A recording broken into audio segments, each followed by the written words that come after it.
বন্ধুরা, rock garden থেকে বেরিয়ে আমরা গাড়িতে করে এখন সোজা চলেছি পিস পগোডা এবং জাপানিজ টেম্পল দেখতে।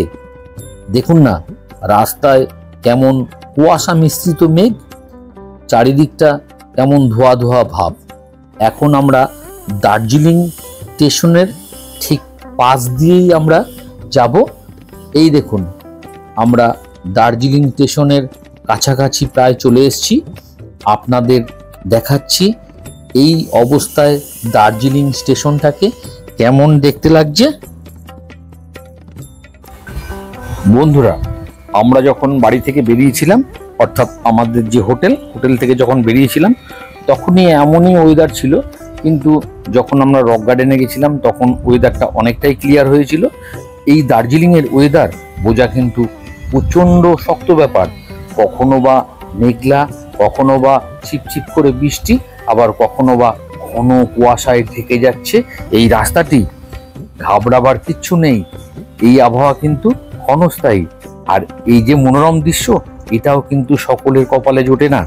দেখুন না, বৃষ্টি পড়ছে না, এই কুয়াশা মিশ্রিত মেঘের মধ্যে দিয়ে আমাদের গাড়ি ছুটে চলেছে রাস্তা দিয়ে। দেখুন, আমাদের ডান দিকে টয় ট্রেনের লাইন। আমরা খুব কাছাকাছি দার্জিলিং স্টেশনের কাছে চলে এসেছি। এই দেখুন, দার্জিলিং স্টেশনের পাশ দিয়ে আমরা যাচ্ছি। ওখানে প্রায় দেখাই যাচ্ছে না বললে হয়। এই আমরা দার্জিলিং স্টেশনটা, এই স্টেশনের পাশ দিয়েই চললাম। একবার দেখে নিন বন্ধুরা, ক্লিয়ার নয় যদিও, তবুও কিন্তু খুব খারাপ লাগছে না। এই আমরা সোজা চলেছি এখন। এই দেখুন, বাঁ দিকে ঠিক দার্জিলিং স্টেশনের মুখটা, ঠিক এইখান থেকে লোক বেরোচ্ছে। এখানে একটি লেখা রয়েছে, আই লাভ দার্জিলিং। আর ওই যে ওয়াচ টাওয়ারটা, আমরা যেখানে রয়েছি এখান থেকে দার্জিলিং ম্যালটা কিন্তু একদম কাছে। কিন্তু আমরা তো এখন ম্যালে যাব না, আমরা সন্ধেবেলায় ম্যালে যাব। এখন আমরা piece pagoda and Japanese temple এই দুটো দেখার উদ্দেশ্যেই তো বেরিয়েছি। আর এইরকম মনোরম আবহাওয়া ভারী সুন্দর। রোদ ঝলমল না হতে পারে, কিন্তু এই প্রাকৃতিক সৌন্দর্য একেবারেই আলাদা।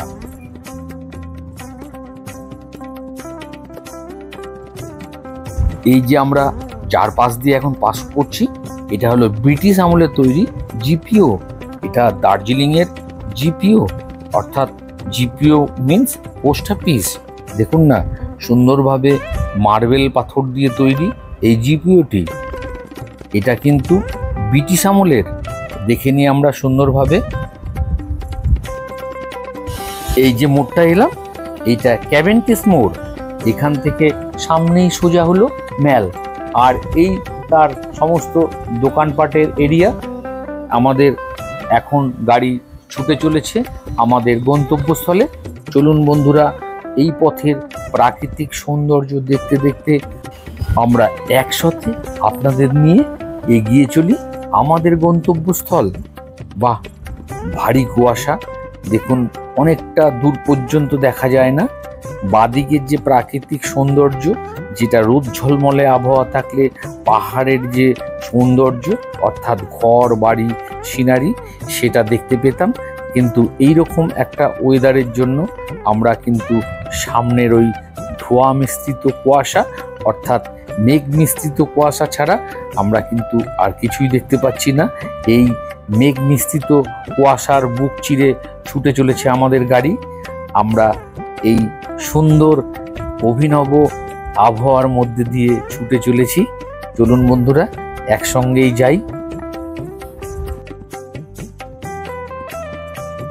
যেমন সুন্দর ওয়েদার, ঠিক যেন মনে হচ্ছে স্নোফলস হচ্ছে। দেখুন না, ভারী চমৎকার লাগছে কিন্তু এই দৃশ্য। ছিপছিপ করে হালকা বৃষ্টি এবং গাঢ় কুয়াশা, ঠিক যেন স্নোফলস।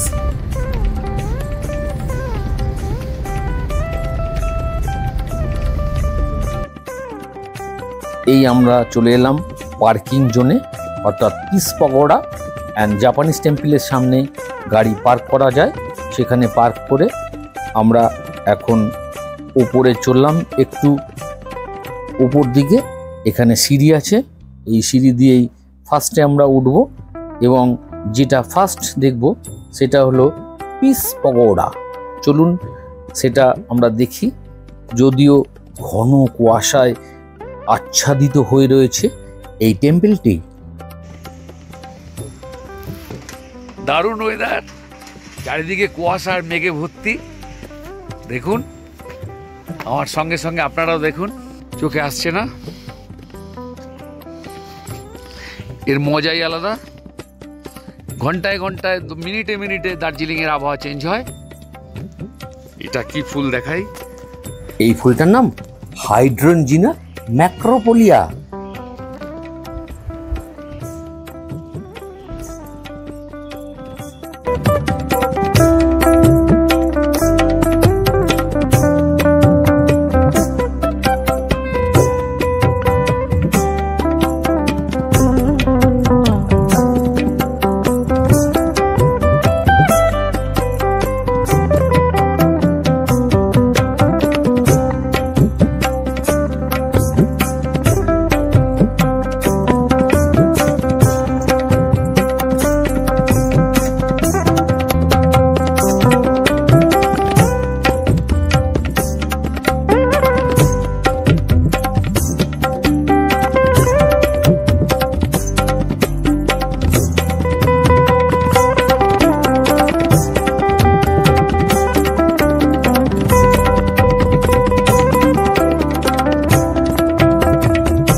পিস পগোড়া, এই মন্দিরটির ভেতরে ঢুকলাম।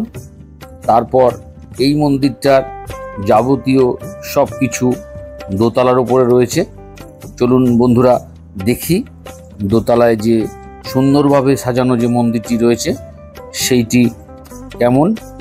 আপনারা আমার সাথেও দেখুন। চলুন আমরা সেই দিকেই প্রবেশ করছি।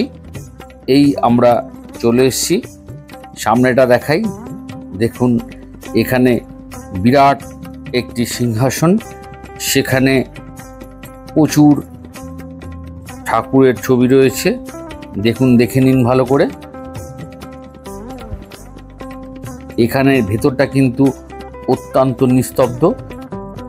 পিস পাগোড়া এই জন্যই হয়তো নাম। দেখুন, এখানে বহু কিছু সুন্দরভাবে সাজানো রয়েছে, একেবারে মিউজিয়ামের মতো।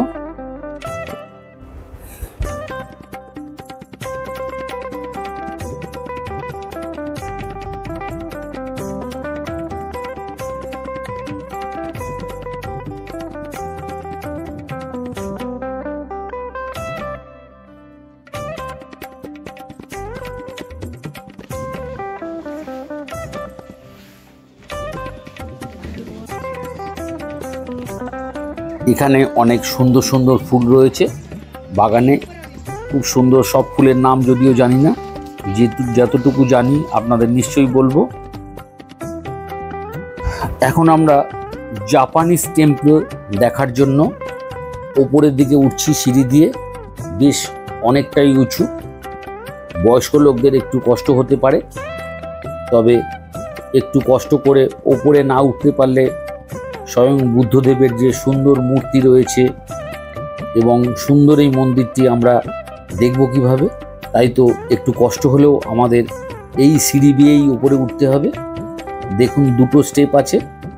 আমরা আস্তে আস্তে চলুন যাই সেই মন্দিরটি দর্শনের উদ্দেশ্যে। এই আমরা মন্দিরের একদমই কাছাকাছি, অর্থাৎ বুদ্ধ মূর্তিটি যেখানে রয়েছে তার সামনে চলে এসেছি। দেখুন, ধ্যানরত অবস্থায় আশীর্বাদ, অর্থাৎ আশীর্বাদ করছে তেমন। আর এই মন্দিরের গায়ে অনেক কারুকার্য, আপনারা একটু দেখে নেন। আমি মন্দিরটা চারি সাইডটা একটু প্রদক্ষিণ করে দেখিয়ে দিচ্ছি আপনাদের, একটু দেখে নেন। ভারী সুন্দর। দেখুন, এখানে যে বুদ্ধদেবের মূর্তিটি রয়েছে সেটা ধ্যানমগ্ন অবস্থায়। আমরা আরও আস্তে আস্তে প্রদক্ষিণ করছি। দেখুন, এখানেও অনেক চিত্র রয়েছে, বিভিন্ন রকম সেই সময়কার বিভিন্ন রকম চিত্র। দেখুন, আমরা সুন্দরভাবে উপভোগ করছি সেই সুন্দর দৃশ্য, এবং এখান থেকে চারি সাইডটা ভারী সুন্দর লাগছে। দেখুন এখানে স্বয়ং বুদ্ধদেব দাঁড়িয়ে রয়েছেন, উনি সকলকে আশীর্বাদ করছেন।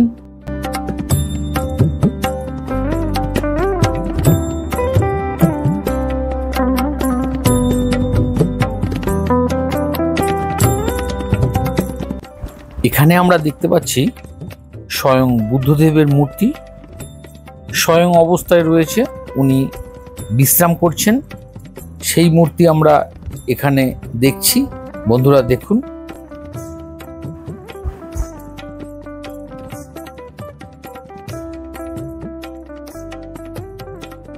এই যে মন্দিরের উপর থেকে যে ভিউটা দেখতে পাচ্ছেন, মেঘমিশ্রিত কুয়াশায়, কেমন লাগছে? ভালো লাগছে না?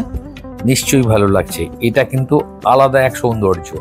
দেখুন পুরো মেঘে ঢেকে গেছে, ডিপ কুয়াশাও বলতে পারেন। ডিপ কুয়াশাতে চারিদিকটা কেমন ঢেকে রয়েছে।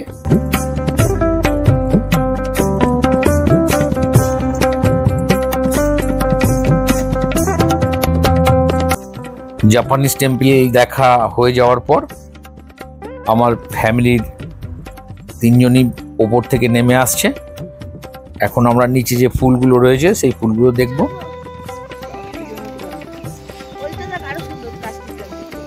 ওই পেছনটাতে যাবো, দারুণ ফুল আছে।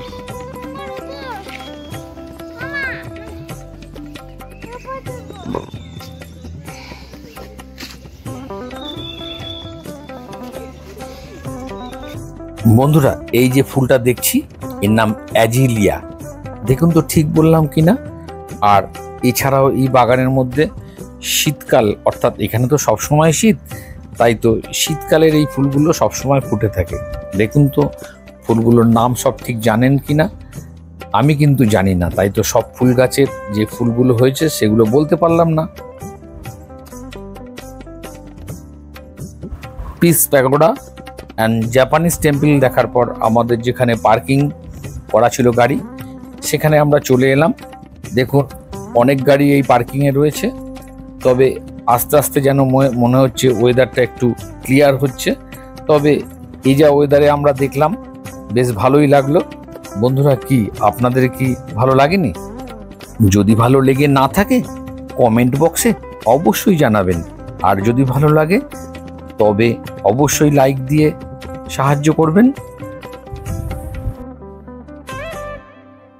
বুঝতেই তো পারছেন বন্ধুরা, ফ্যামিলি নিয়ে ট্যুর, একটু সময় তো ওদের দিতেই হবে, তাই তো ক্যামেরার সামনে মাঝে মাঝে চলে আসতে হচ্ছে। সকলেই এই ব্যাপারটা নিশ্চয়ই বোঝেন।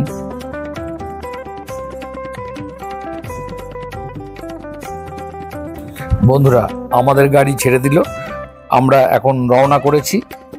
নেক্সট প্রোগ্রাম আমাদের বাতাসিয়া লুপ। অবশ্যই আমার সঙ্গে থাকুন, তবে এটি নেক্সট ভিডিওতে আপনারা দেখতে পাবেন।